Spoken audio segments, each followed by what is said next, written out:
Okay class, अब हम थोड़े से डिफिकल्ट क्वेश्चन करने जा रहे हैं. Again the topic is the integration by parts. Let's say the question is integral x square exponential x.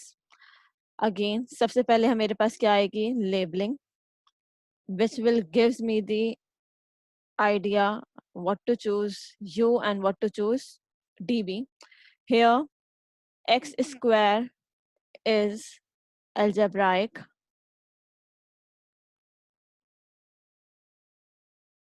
and exponential x is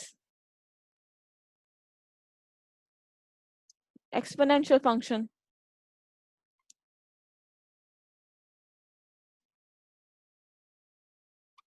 Okay, so in the word Liat, what comes first? That is A, algebraic. This means my u is x square and the remaining is dv. dv will be exponential x dx. Please इस exponent dx को नहीं भूलना. हमेशा जो भी आप remaining term की बात करते हैं तो इसके अंदर ये dx जरूर इन्वॉल्व होना है. This will gives you the idea कि आपने इंटीग्रेट किससे करना है. आपने इंटीग्रेट करना है. dv dx के बगैर या dv के बगैर आप इंटीग्रेट नहीं कर सकते. Now what I need is that is du, which will be equals to 2x dx and dv से v फाइंड करना है, मींस इंटीग्रेट करना है. That is equals to v is equals to exponential x, क्योंकि exponential का integral exponential x ही रहता है. Now okay, the formula for the integration by parts, u dv is equals to uv minus integral v du. Okay, so substituting the values in this formula, I have all these things. So substituting in this formula, what is u? U here is x square. What is v? V is exponential x.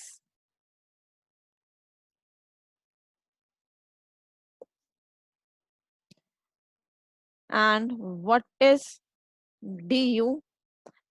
That is equals to 2x dx. Okay, ये तो x square exponential x complete हो गया, मगर क्या हुआ, ये 2x exponential x again यहाँ पे बाय पार्ट्स अप्लाई हो रहा है, क्योंकि अगेन यहाँ पे मेरे पास डेरिवेटिव नहीं है. सो दिस मीन्स कि इसको सॉल्व करने के लिए एक्स स्क्वायर एक्सपोनेंशियल एक्स तो वहीं का वहीं रहेगा. ये इसको मैं लिख सकती हूँ -2 exponential x and x D x. Again यहाँ पर मैं देख सकती हूँ, अब जो मैं काम कर रही हूँ इसके लिए कर रही हूँ, ये चीज यही रहेगी. मैं सिर्फ इसके लिए अगेन इस पे अप्लाई करूंगी integration by parts. Integration by parts के अंदर अब मेरे पास हो क्या रहा है, here first is exponential x. Labelling हो रही है ना, एक्सपोनेंशियल x क्या है, एक्सपोनेंशियल है. एंड x क्या है, algebraic. here अगेन यहाँ पर देखो, लिखने से पोजीशन से कोई फर्क नहीं पड़ता कि पहले क्या लिखा हुआ है या बाद में क्या लिखा हुआ है. यहाँ पे एक्सपोनेंशियल एक्स पहले लिखा हुआ है, तो इसको मुझे यूं नहीं लेना. मुझे किसके हिसाब से लेना है, मुझे लियाट के हिसाब से लेना है कि आपके पास पहले क्या है. According to my LIATE word, algebraic को पहले होना चाहिए था. This means u is x and dv is equals to exponential x dx, जो कि du बनाएगा. du मेरे पास डेरिवेटिव आएगा just dx and v will be equals to exponential x, just exponential x. Okay, अब क्या करना है, अगेन इस पूरे की जगह मुझे वो फॉर्मूला अप्लाई करना है। कौन सा फॉर्मूला, यही वाला फॉर्मूला। सो यहाँ पर अब मैं फॉर्मूले को डायरेक्टली अप्लाई कर रही हूँ। डायरेक्टली एज इन कि अब मैं यहाँ पे रख रही हूँ कि ये आएगा मेरा ब्रैकेट, कि इसको टू हर चीज से मल्टीप्लाई होगा। इस टू की जगह अब मुझे इसका इंटीग्रल लिखना है। तो अकॉर्डिंग टू द इंटीग्रल मेरे पास क्या आना है, 2u v minus integral v du। ठीक, यही आना है ना। तो अब हम इसके अंदर अपनी वैल्यूज को सब्स्टिट्यूट करेंगे। जो अब मेरे पास नया u नया v है, वो वाली वैल्यूज, पुराने वाली नहीं, नई वाली। Here my u is x, my v is exponential x,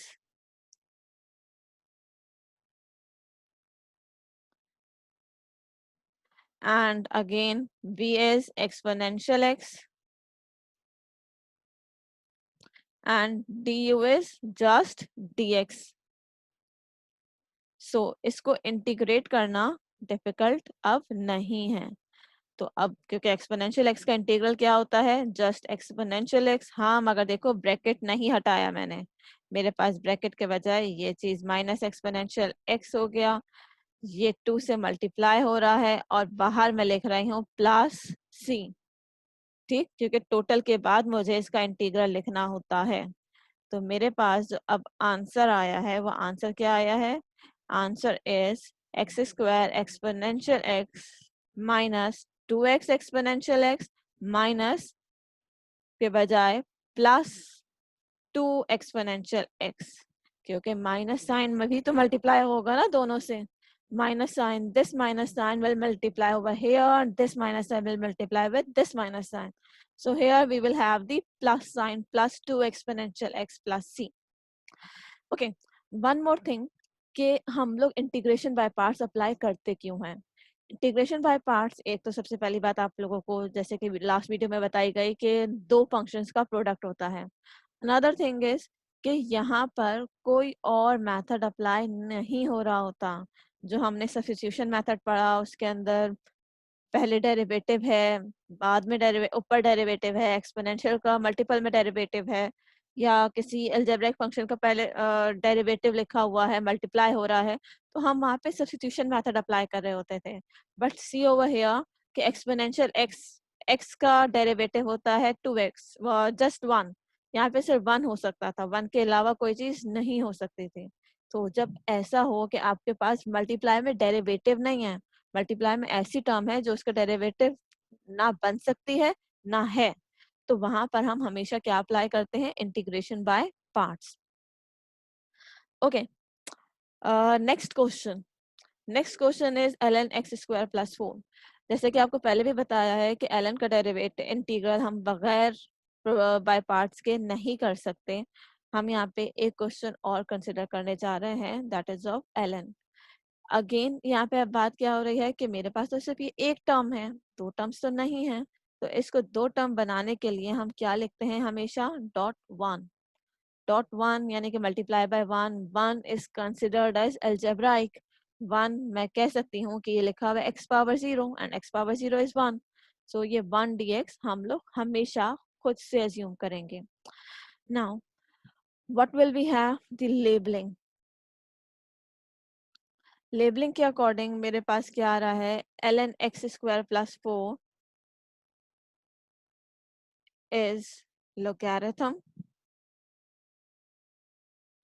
and 1 is algebraic, and in the Liat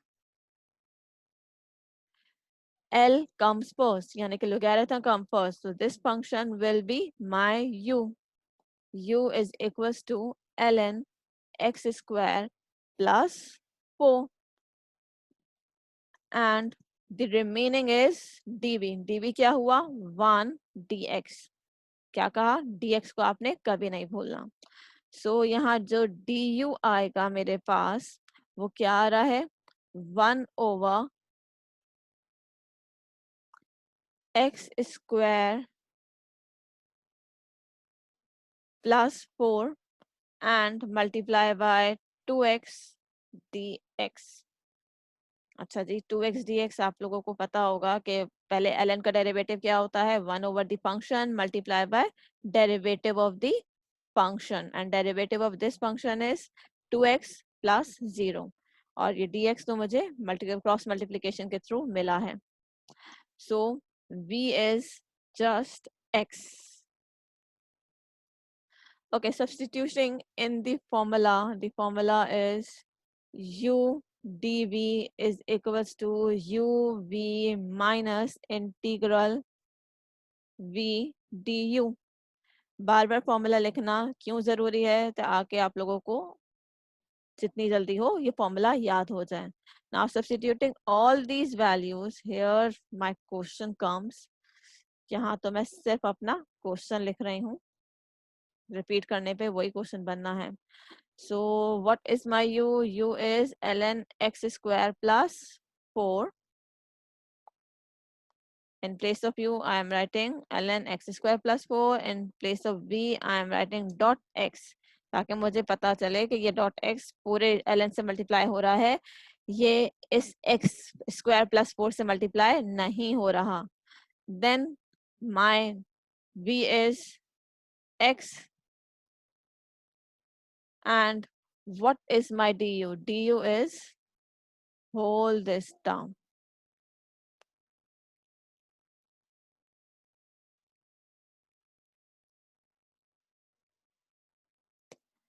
So अब ये क्या बना रहा है, that is making 2x square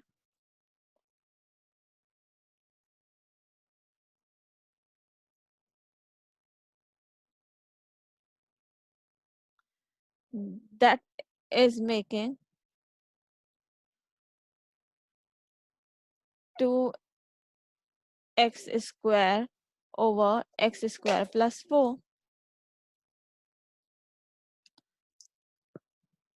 Okay, so यहाँ पे मेरे पास अब क्या चीज अप्लाई हो सकती है, 2x square over x square plus 4. How will we solve that?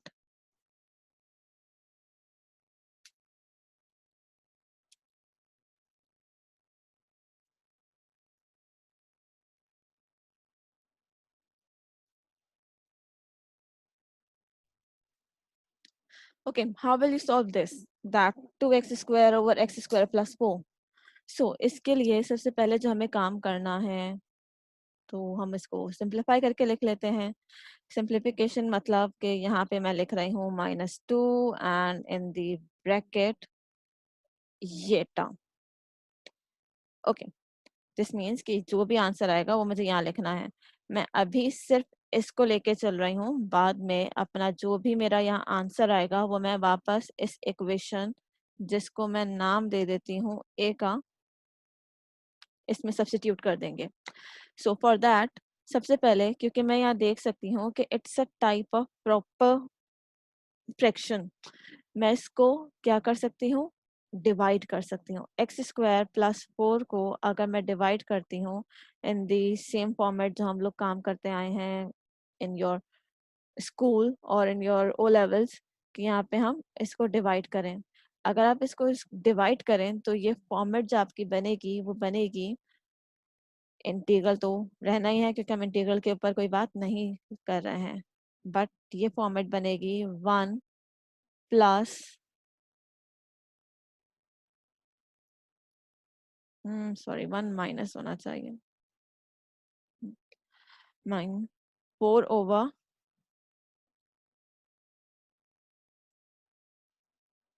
X square plus 4. क्यों भाई, ऐसा क्यों? क्योंकि यहाँ पे जब आप डिवाइड करो तो 1 टाइम्स तो आएगा ही आएगा ना, 1 टाइम्स तो ही जाएगा. जब 1 टाइम्स होगा तो एक्स स्क्वायर के आगे नीचे लिखा हुआ आएगा एक्स स्क्वायर प्लस 4, जहाँ पे ये माइनस एंड माइनस साइंस आएंगे, एंड माइनस साइन की वजह से एक्स स्क्वायर कैंसिल आउट होगा, ये -4 बचेगा. एंड आपके पास इसको किस फॉर्मेट में लिख सकते हैं आप हमेशा, 1 minus 4 over x square plus 4 dx की फॉर्मेट में. अच्छा जी, ये फॉर्मेट क्या बन रही है, इस फॉर्मेट को अगर आप देखें तो एक्स स्क्वायर प्लस 4, ये वाली फॉर्मेट अब क्या आ रही है मेरे पास। अच्छा जी, अब वन का इंटीग्रल मैं ले सकती हूँ, दैट इज डी एक्स, जो एक्स स्क्वायर प्लस 4 आ रहा है आपके पास, ये क्या है। इसके लिए क्या हो सकता है, ये आता है बेसिकली 2 tan−1 x/2, क्योंकि मेरे पास 4 नहीं होना चाहिए। वन थिंग, जो ये मेरे पास ये वाली टर्म आ रही है ना, मेरे पास एक फॉर्मूला तो है। फॉर्मूला क्या है, दैट इज tan−1 एक्स का डेरिवेटिव होता है 1/1 + x²। यहाँ पे x² + 4 है, इसको मुझे सिंप्लीफाई करना है, तो मैं इसको लेके चल रही हूँ। मैं एक चीज तो यहाँ कर लेती हूँ कि मैं 1 का इंटीग्रल ले लेती हूँ, ये इंटीग्रल साइन से 1 हटा देती हूँ मैं। मेरे पास यहाँ आ जाएगा x माइनस इंटीग्रल 4/x² + 4। इस 4 को भी अगर मैं बाहर ले लूँ, या फिर मैं ये करती हूँ कि मैं लिख रही हूँ x² अपॉन 4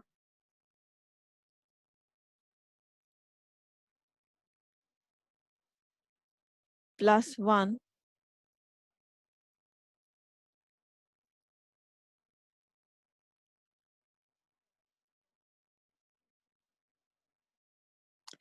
अच्छा जी, अब ये +1 कैसे लिखा है कि मैंने यहाँ पर कॉमन लिया है, किसको, 4 को कॉमन लिया है। 4 को क्यों कॉमन लिया है,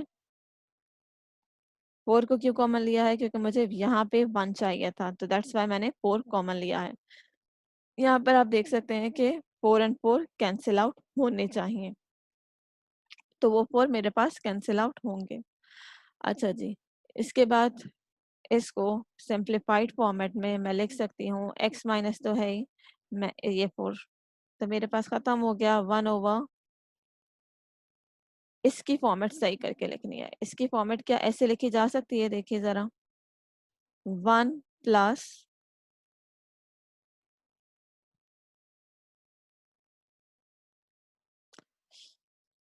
x+2 का होल स्क्वायर, x/2 का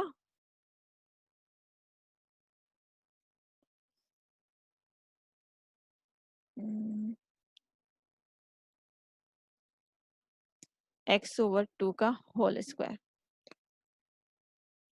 अच्छा जी, मगर इसके अंदर जो मेरे पास एक मसला आ रहा है, वो मसला ये आ रहा है कि ऊपर जो है वो 1/2, यानी कि इस टर्म का डेरिवेटिव होना चाहिए था, जो कि नहीं है, कैंसिल आउट हो गया है। तो उसको बनाने के लिए मैं यहाँ कर सकती हूँ कि with this term multiply and divide by 2। तो यहाँ पे मुझे अपॉन 2 चाहिए, क्योंकि इसका डेरिवेटिव 1/2 होगा, तो मैं डिवाइड वाली टर्म अंदर रखूंगी और मल्टीप्लाई वाली बाहर रखूंगी। So this will change to -2 and this one is half dx। तो ये वाली टर्म क्या बन गई, 1 + x²। 1 + x² किसका डेरिवेटिव होता है, tan−1 का डेरिवेटिव 1 + x² होता है, जो कि बन रहा है। तो दिस मीन्स इसका इंटीग्रल क्या होगा, tan−1x। सो यहाँ पर मेरे पास जो टर्म आती है, मेरे पास आंसर आता है, वो आंसर क्या आ रहा है, that is 2 tan−1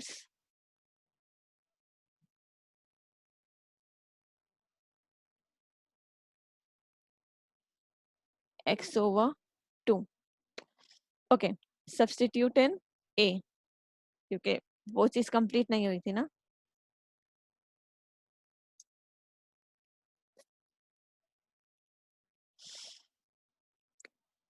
Okay, what is my a? A is this, my whole question.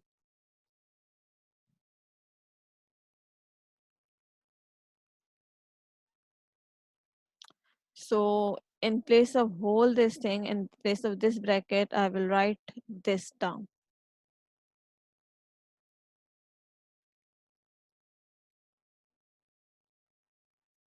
And my answer will become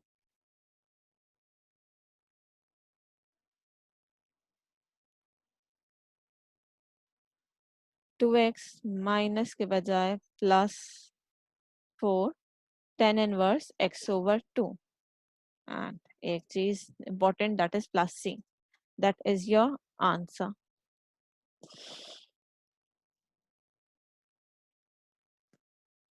Okay. Next question is exponential 3x cos 2x. So यहाँ पर आप लोग सबसे पहले अगेन क्या करनी है, लेबलिंग. लेबलिंग के अंदर मेरे पास एक टर्म है एक्सपोनेंशियल 3x.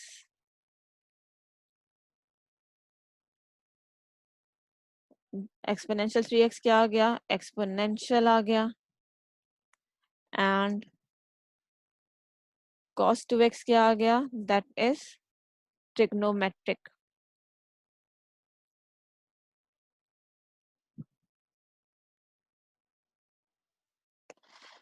सो यहाँ पर इन दी लिएट आप देख सकते हैं पहले आता है t, यानी कि ट्रिग्नोमेट्रिक फंक्शन, यानी कि cos 2x को मुझे क्या सपोज करना है, अपना u will be cos 2x and the remaining that is dv will be exponential 3x dx. Okay, derivative of u is du is minus sine 2x dot 2, क्योंकि जो फंक्शन है, जो एंगल है, उसका भी डेरिवेटिव लेना जरूरी है. सो v is exponential 3x over 3, क्योंकि ये इंटीग्रल है तो यहाँ मल्टीप्लाई के अंदर नहीं, डेरिवेटिव डिवाइड में जाता है. So exponential 3x over 3.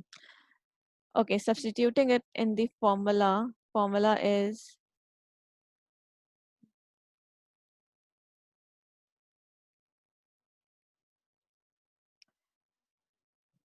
u derivative of v is equals to u v minus, sorry,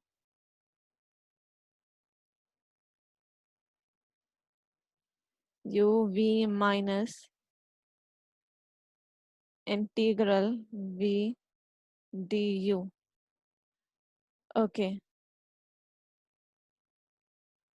so substituting all the values over here,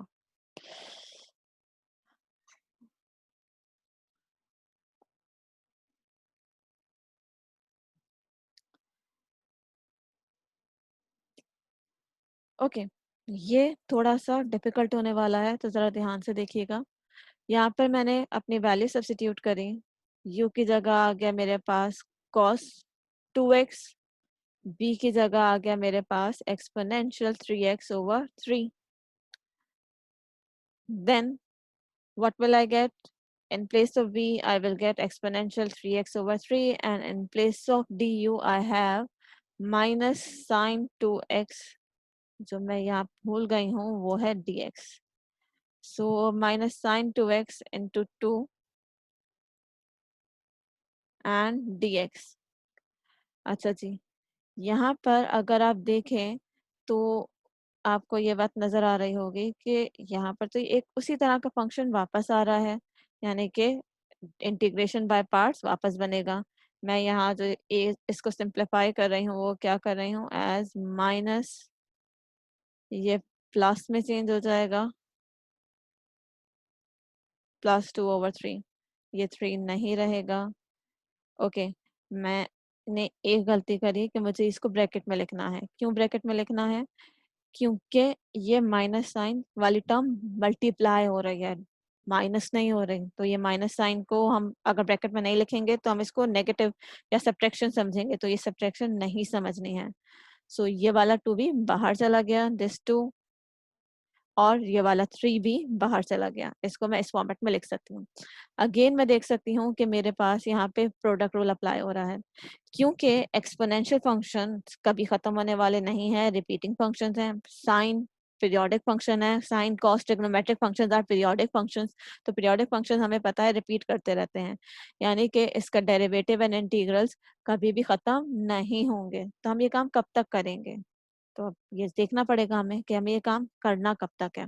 सो सबसे पहले तो इसके ऊपर अगेन क्या अप्लाई करना है, integration by parts. Again T पहले है, तो मुझे साइन को क्या लेना है, यू। ठीक, u is equals to sine 2x remaining exponential 3x dx will be dv। चले जी ले लेते हैं, dv is equals to exponential 3x dx।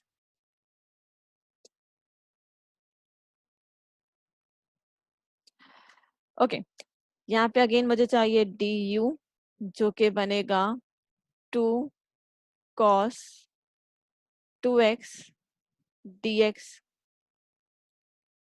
and v is again exponential 3x over 3। I am again substituting it in this same formula, in the same format। अच्छा जी, अब मैं formula थोड़ा directly apply कर रही हूँ। अकॉर्डिंग टू द फॉर्मूला मेरे पास क्या होना चाहिए था, यू वी। तो u मेरे पास क्या है, साइन 2x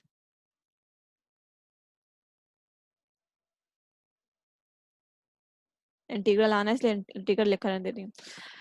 u क्या है, साइन 2x। v क्या है मेरे पास,